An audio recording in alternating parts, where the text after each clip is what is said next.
Hello good morning everyone. I hope आप सब ठीक होंगे। अच्छे से पढ़ाई चल रही है ना आप लोगों की, क्योंकि जल्द से जल्द आपके कई सारे एग्जाम्स आने वाले हैं 2024 में। तो कमर कस लीजिए, क्योंकि अब डू और डाई कंडीशन पर आप आ चुके हैं। जल्द से जल्द कम समय में कौन कौन से विषय आपको तैयार करने हैं, आपको एक लिस्ट बनानी होगी। उसके साथ साथ current affairs is very important for each and every exam. ठीक है, तो इसीलिए यहाँ पर ये सीरीज़ को लाया जा रहा है। जैसा कि आप स्क्रीन पर देख पा रहे हैं, लेक्चर 5 आज हम यहाँ पर लेने वाले हैं। करंट अफेयर्स का ये क्विज़ है, टारगेट 2024 आपका लिया गया है, हर एग्ज़ाम के लिए बहुत इंपॉर्टेंट है। ये सीरीज़ आपकी सुबह एज यू कैन सी कि 6 AM आती है मंडे टू सैटरडे। इसी के साथ साथ सुबह 10 बजे आपका एंशिएंट हिस्ट्री पर भी जो क्विज़ है वहाँ पर लिए जाते हैं 10 बजे मेरे द्वारा ही। इसके बाद ट्यूसडे, थर्सडे और सैटरडे को आपको इकोनॉमिक्स की क्लासेस आती हैं दोपहर को 1 बजे। तो इनको देखना बिल्कुल ना भूलें, निरंतर हमारे साथ हमारे चैनल पर बने रहें। जो बच्चे मुझे नहीं जानते हैं वो मुझे फॉलो कर सकते हैं मेरे इंस्टाग्राम चैनल पर। कोई भी क्वेरी आप यहाँ पर पूछ सकते हैं, अपडेट्स मिलते रहेंगे आपको यहाँ पर। ये मेरा टेलीग्राम चैनल है, यहाँ पर भी आप मुझे कांटेक्ट कर सकते हैं। मेरे द्वारा पढ़ाए गए हर PDF इत्यादि, वीडियो के लिंक इत्यादि आपको यहाँ पर अवेलेबल हो जाएंगे। आप मुझे यहाँ पर भी फॉलो कर सकते हैं। चलिए बात करते हैं आज के अपनी वीडियो की। तो पहला प्रश्न आज का हमारे वीडियो में रहने वाला है, 12 अगस्त 2023 को मुख्यमंत्री योगी आदित्यनाथ ने उत्तर प्रदेश के किस जिले में केयान डिस्टिलरीज प्राइवेट लिमिटेड के एथेनॉल ENA एवं वॉटलिंग प्लांट का शिलान्यास भूमि पूजन किया है? तो यहाँ पर ऑप्शंस रहे आपके मुरादाबाद, बाराबंकी, गोरखपुर, महाराजगंज। ठीक है, देखिए ये इस प्लांट का जो शिलान्यास है यानी कि भूमि पूजन किया था वो योगी आदित्यनाथ ने किया था, क्योंकि यूपी की बात कर रहे हैं तो उनके मुख्यमंत्री के द्वारा ही हुआ है। 12 अगस्त 2023 को हुआ था और ये गोरखपुर जिले में परियोजना गीडा क्षेत्र के अंतर्गत सेक्टर 26 ग्राम भीटी रावत में 31 एकड़ भूमि में इसको स्थापित किया जा रहा है। इसकी लगभग राशि अगर देखी जाए, जो लागत राशि है वो लगभग 1200 करोड़ रुपए है, क्योंकि कभी कभी आपसे ऐसे प्रश्न भी पूछ लिए जाते हैं तो इम्पोर्टेंट हो जाता है। ठीक है, तो प्लांट में एथेनॉल का जो निर्माण किया जाएगा वो घास फूस और जो अपशिष्ट पदार्थ है उनके द्वारा किया जाएगा। तो इतना आपको समझ आ गया कि कहाँ पर ये प्लांट गोरखपुर जिले में किया जा रहा है। तो इस प्रश्न का उत्तर क्या हो जाएगा? ऑप्शन सी हो जाएगा। क्लियर है? आगे बढ़ते हैं। बहुराष्ट्रीय समुद्री अभ्यास मालाबार 2023 से संबंधित निम्नलिखित कथनों पर हमें विचार करना है। ठीक है, इस वर्ष इसका आयोजन 11 से 21 अगस्त 2023 के बीच सिडनी यानी ऑस्ट्रेलिया में किया जा रहा है। इसकी मेजबानी रॉयल ऑस्ट्रेलियाई नौसेना यानी कि रैन द्वारा की जा रही है। और उपयुक्त कथनों में से कौन से कथन सही है, यहाँ पर ये पूछा गया है। केवल एक और दो, दोनों, केवल दो, उपयुक्त में से कोई नहीं। तो इस प्रश्न का बहुत सोच समझ के आंसर देना है। देखिए सबसे पहले में मालाबार जो 2023 है उसको यहाँ पर समझना है। ये बहुराष्ट्रीय समुद्री अभ्यास का 27वां संस्करण है। किसका? बहुराष्ट्रीय समुद्री अभ्यास का 27वां संस्करण है। 11 से 21 अगस्त 2023 को इसको जो है संस्करण ये हुआ था। कहाँ हुआ था? सिडनी ऑस्ट्रेलिया में हुआ था। तो पहला कथन हमारा कह रहा है 11 से 21 अगस्त के बीच में सिडनी ऑस्ट्रेलिया में हुआ। पहला कथन पूरी तरह से ठीक है। दूसरा कथन कह रहा है कि इसकी जो मेजबानी है वो रॉयल ऑस्ट्रेलिया नौसेना द्वारा की जा रही है। ठीक है, इस वर्ष के अभ्यास की जो मेजबानी है रॉयल ऑस्ट्रेलिया नौसेना के द्वारा ही की जा रही है। यानी कि इस प्रश्न के अनुसार इसका उत्तर हो जाएगा ऑप्शन बी। यानी कि कौन सा ऑप्शन ठीक है? ऑप्शन बी इस प्रश्न का उत्तर करेक्ट आंसर हो जाएगा। थर्ड क्वेश्चन आज का क्या कह रहा है? देखिए आज का थर्ड क्वेश्चन है, अगस्त 2023 में केंद्रीय मंत्री मनसुख मांडविया ने लिम्फेटिक फाइलेरिया के लिए पूरे देश में दवा देने यानी कि मास ड्रग एडमिनिस्ट्रेशन MDA की वार्षिक पहल के दूसरे चरण का उद्घाटन कर दिया है। और दूसरे चरण में कितने राज्यों के 21 जिलों को कवर किया जाएगा? ठीक है, ऑप्शंस है आपके 6, 8, 9, 12। देखिए लिम्फेटिक फाइलेरिया के लिए पूरे देश में दवा देने यानी कि मास ड्रग जो एडमिनिस्ट्रेशन है इसकी वार्षिक पहल का दूसरा चरण का जो उद्घाटन किया गया है वो 10 अगस्त 2023 को किया गया था। उद्घाटनकर्ता कौन थे इसके? ऑब्वियसली केंद्रीय स्वास्थ्य और परिवार कल्याण मंत्री doctor Mansukh Mandaviya, as you can see in your question. दूसरे चरण में कवरेज किया जाएगा 9 चिन्हित राज्यों के 21 जिलों को। ठीक है, कितने? 9 चिन्हित राज्यों के 21 जिलों को। और वो 9 चिन्हित राज्य कौन कौन से हैं? इसमें कौन कौन शामिल है? असम, बिहार, छत्तीसगढ़, झारखंड, कर्नाटक, महाराष्ट्र, उड़ीसा, तेलंगाना और यूपी। ठीक है, अब इस प्रश्न का उत्तर अगर देखा जाए तो यहाँ पर कह रहे हैं कितने राज्यों के 21 जिलों को कवर किया जाएगा, तो यहाँ पर 9 राज्यों के 21 जिलों को कवर किया जाएगा। इस प्रश्न का उत्तर आपका सी हो जाएगा। तो 9 राज्य आपको पता है ना, अभी बताए हैं। तो भारत सरकार के द्वारा लिम्फेटिक फाइलेरिया को खत्म करने का जो लक्ष्य है वो वैश्विक लक्ष्य से 3 वर्ष पहले यानी कि वर्ष 2027 तक का रखा गया है। स्पष्ट है यहाँ तक? आगे बढ़े अब हम लोग, चलिए आगे बढ़ते हैं। अगस्त 2023 में शुरू किए गए भारतीय वेब ब्राउज़र डेवलपमेंट चैलेंज के संबंध में निम्नलिखित जो विकल्प है उसमें से कौन सा कथन सही नहीं है? 9 अगस्त 2023 को इसका शुभारंभ इलेक्ट्रॉनिक एवं सूचना प्रौद्योगिकी मंत्रालय द्वारा किया गया है। यह खुली चुनौती प्रतियोगिता है। इस प्रतियोगिता में 3 चरण होंगे। विजेता को 2 करोड़ रुपए की राशि प्रदान की जाएगी। ठीक है, आइए देखिए, ये जो चैलेंज है, डेवलपमेंट चैलेंज है, 9 अगस्त 2023 को India habitat centre new Delhi में शुरू किया गया था। कहाँ पर? हैबिटेट सेंटर न्यू दिल्ली में शुरू किया गया था और इलेक्ट्रॉनिक एवं सूचना प्रौद्योगिकी मंत्रालय ने इसको शुरू किया था। ठीक है, संयुक्त रूप से ब्राउज़र विकास की जो चुनौती शुरू की गई थी वो बेंगलुरु में गणमान्य व्यक्तियों के द्वारा शुरू की गई थी। तो यानी कि ये क्या है, आप देखेंगे कि ये जो आपको यहाँ पर बात करें Bharat web browser development challenge जो है ये खुली चुनौती प्रतियोगिता है। ठीक है, खुली चुनौती प्रतियोगिता है, यहाँ पर ये भी आपका करेक्ट हो जाता है। और इसमें आप देखेंगे कि ये जो पहल है देश के सभी क्षेत्रों से प्रौद्योगिकी के प्रति उत्साही नवप्रवर्तनों डेवलपर्स को प्रेरित और सशक्त बनाने का प्रयास करती है। इसमें 3 चरण में पूरे चैलेंजेस होंगे, तो ये भी कथन ठीक है। और यहाँ पर अगर हम कुल पुरस्कार राशि देखें तो 3.41 करोड़ दी जाएगी। एंड में क्या है कि एक विजेता, प्रथम उपविजेता और द्वितीय उपविजेता का चयन किया जाएगा। तो यहाँ पर जो धन राशि है वो 2 करोड़ ना होकर बल्कि 3.41 करोड़ है। ठीक है, और विजेता को जो राशि है वो 1 करोड़ रुपए प्रदान की जाएगी।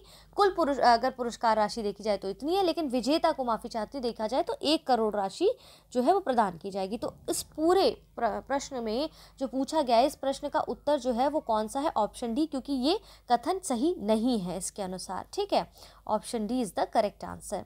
नेक्स्ट मूव करते हैं अगले प्रश्न की ओर। अगस्त 2023 में किन 2 देशों के मध्य द्विपक्षीय नौसैनिक अभ्यास जायद तलवार 2023 संपन्न हुआ? देखिए, इस प्रकार के प्रश्न इस बार बहुत देखे जाएंगे आपके एग्जाम्स में, तो अच्छे से रट लीजिए, चाहे तो इनके नोट्स बनाते जाइए साथ में। तो जो जायद तलवार आपका 2023 का जो ये नौसैनिक अभ्यास है वो क्या है? भारत और संयुक्त अरब अमीरात, ध्यान रखिएगा, भारत और यूएई यानी कि संयुक्त अरब अमीरात और भारत के बीच होने वाला द्विपक्षीय नौसैनिक अभ्यास है और 8 से 11 अगस्त 2023 के बीच में ये होगा। कहाँ होगा? दुबई, यूएई में होगा। ठीक है, तो भारत और सऊदी अरब के बीच, माफ़ी चाहती हूँ, भारत और संयुक्त अरब अमीरात यानी कि यूएई के बीच में होगा। तो इस प्रश्न का उत्तर आपका क्या हो जाएगा? Option C is the correct answer. ठीक है, यहाँ तक समझ आ रहा है? आगे बढ़ते हैं। मैंग्रोव पारिस्थितिकी तंत्र के संरक्षण के अंतर्राष्ट्रीय दिवस के अवसर पर किस राज्य की सरकार ने राज्य में मैंग्रोव सेल की स्थापना की घोषणा की है? गुजरात, पश्चिम बंगाल, आंध्र प्रदेश, महाराष्ट्र। तो देखिए, इस प्रश्न का उत्तर जानने से पहले हमें थोड़ा सा इसका बैकग्राउंड जानना होगा। तो मैंग्रोव सेल क्या है? इसकी स्थापना की घोषणा पश्चिम बंगाल सरकार के द्वारा की गई थी। चलो भाई, इससे हमें पता चल गया कि हमारे प्रश्न का जो उत्तर पूछ रहा है वो तो ऑप्शन बी हो गया। ठीक है, कब हुई थी? 26 जुलाई 2023 को हुई थी। देखिए, मैंग्रोव पारिस्थितिकी तंत्र के संरक्षण के लिए और अंतर्राष्ट्रीय दिवस के अवसर पर इसकी घोषणा की गई।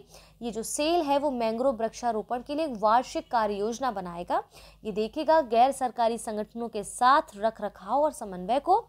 और पश्चिम बंगाल में लगभग 40%, कहाँ पर? वेस्ट बंगाल में लगभग 40% मैंग्रोव वन पाए जाते हैं। ठीक है, तो ये सारे फैक्ट्स याद रखिएगा। आएंगे जो और प्रश्न आपसे पूछे जाएंगे उसमें काफ़ी हेल्पफुल साबित होगा। तो इस प्रश्न का उत्तर ऑप्शन बी हो जाएगा। नेक्स्ट मूव करते हैं। अगला प्रश्न है, निम्नलिखित कथनों पर विचार कीजिए। 21 जुलाई 2023 को इसरो ने तमिलनाडु के महेंद्रगिरी में इसरो प्रोपल्शन कॉम्प्लेक्स में हैदराबाद स्थित अंतरिक्ष स्टार्टअप रुकई रूट द्वारा रमन 2 रॉकेट इंजन का सफल परीक्षण किया है। स्काई रूट है, स्काई रूट यहाँ पर होगा। स्काई रूट एरोस्पेस की योजना रमन 2 रॉकेट इंजन को अपने प्रक्षेपण यान विक्रम 1 के चौथे चरण में एकीकृत करना है। ठीक है, तो अब यहाँ पर हमें समझना है कि कथन दिए गए, पूछ रहे कौन से कथन सही है, केवल एक, केवल दो, एक और दो दोनों, इनमें से कोई नहीं। तो देखिए स्काई रूट जो एरोस्पेस है वो हम समझ लेते हैं, 12 जून 2018 को इसकी स्थापना हुई थी।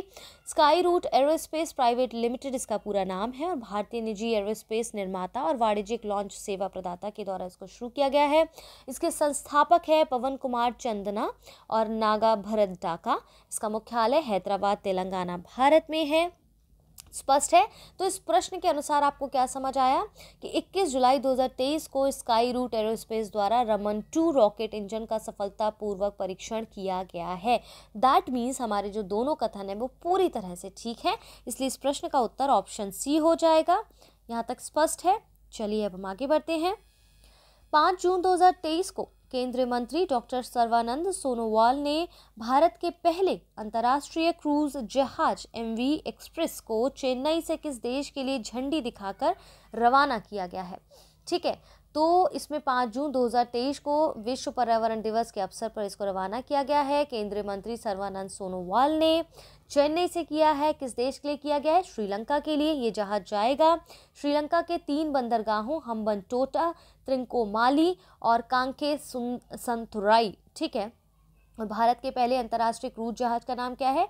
MV express. क्या है पहला इसका नाम? पहला जो क्रूज जाएगा अंतर्राष्ट्रीय क्रूज का नाम है MV एम्प्रेस है, एक्सप्रेस नहीं एम्प्रेस है। फाइन, ठीक है। अब यहाँ पर पूछ रहा है कि कहाँ झंडी दिखाकर रवाना किया जाएगा, कहाँ के लिए? श्रीलंका के लिए। कहाँ से?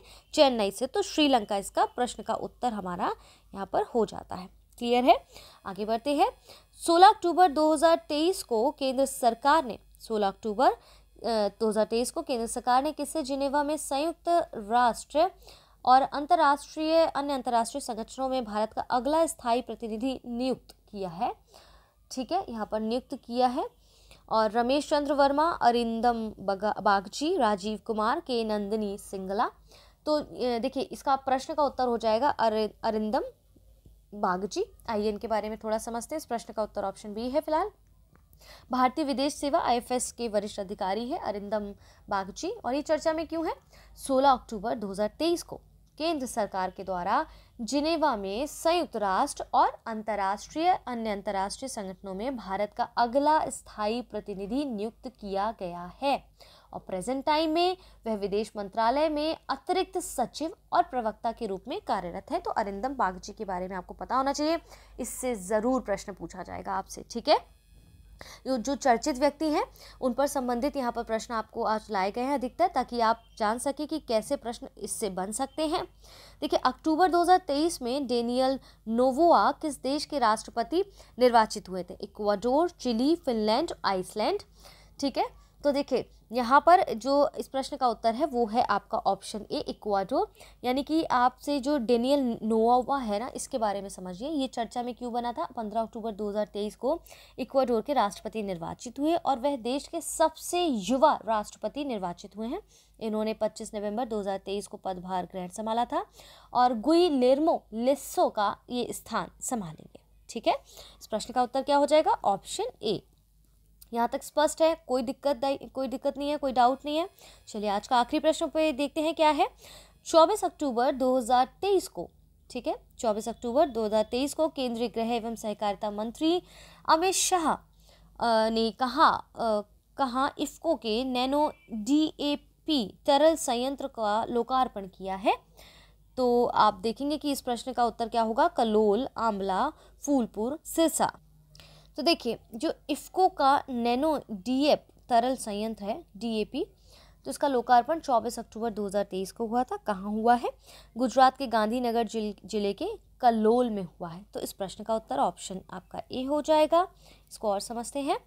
और कलोल इकाई है ग्रीन टेक्नोलॉजी पर आधारित। इसमें उत्पादन होगा 42 लाख बोतल का। और आप देखेंगे 2013-14 में फर्टिलाइज़र पर कुल 73,000 करोड़ रुपए की सब्सिडी यहाँ पर प्रदान की जाती थी और ये सब्सिडी 2023-24 में बढ़कर 2,55,000 करोड़ रुपए हो गई है।